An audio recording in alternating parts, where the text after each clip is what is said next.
When we talk about authenticity, being yourself, uh, being congruent with your values. Okay. And then the fifth law, the law of receptivity, is all about the receiving. It simply means, sure, you breathe out, but you also have to breathe in.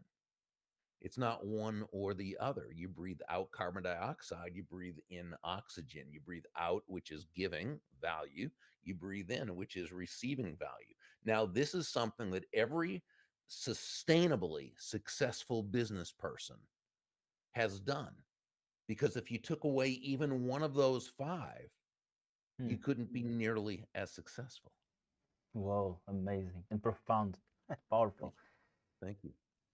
And Bob, thank you for sharing. And I want to ask you this, which is this inherently to results, meaning I can do this and I will always be successful, or there are some limits or some equation that we should be paying attention to? Well, if you do these things that we talk about, if you follow these laws, you have to be successful. You must be successful. What happens though is someone might say, "Well, but I'm giving all this value to others, and nothing's happening. I'm not receiving anything. People don't want to do business with me." Well, let's understand what value really means. Okay, Hmm.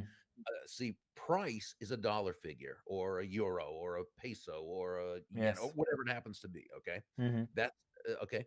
Um, it's finite. It simply is what it is. Value is different from price. Value is the relative worth or desirability of a thing, of something, to the end user or beholder. In other words, what is it about this thing, this product, this service, this concept, this idea, the knowledge you're wanting to provide, or the introductions you may, or whatever it is, that what is it that's of so much worth to them, right? That Yes. they want to be in relationship with you, that they begin to know you, like you, trust you, want to do business with you, want to talk to others about you.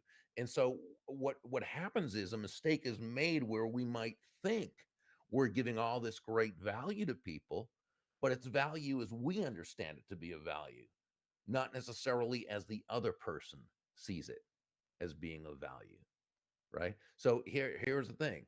If you're providing value to another human being as they understand it to be of value, it's always going to work out. Now, that doesn't mean they're always going to be your customer or your client. Nothing's 100%, nothing's close to that. Yeah. But it means if you're continually providing immense value to others, as others understand that to be of value, right? Mm-hmm. And you're Yes. you're you're doing this with lots of people. Again, you're creating that benevolent context for your success. A certain amount of people are going to do business with you.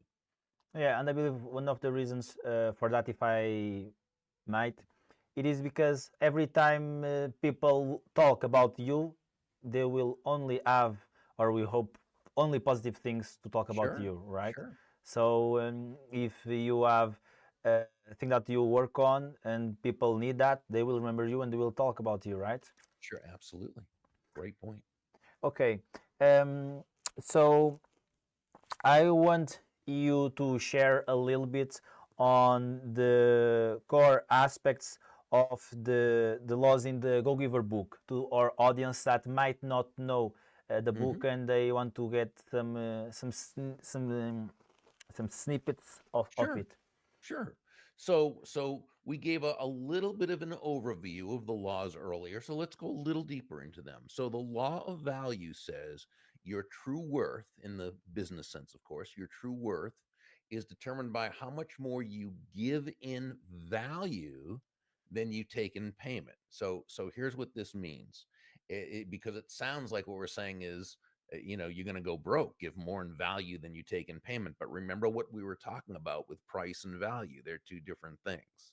So let's say, for example, we use a restaurant like we used in the story, Iafrate's Italian restaurant. Okay. So when you eat there, remember it was a kind of a high-priced restaurant in a swanky part of the village. So if you eat there, you're probably going to pay some really good money to eat there, right? Yes, absolutely. but the experience that you're receiving while eating there is way over and above what you're paying. Okay. So again, you may pay especially at dinner time, you might pay $150 for a, for your meal, $150 or euros or pesos or yen or whatever it happens to be.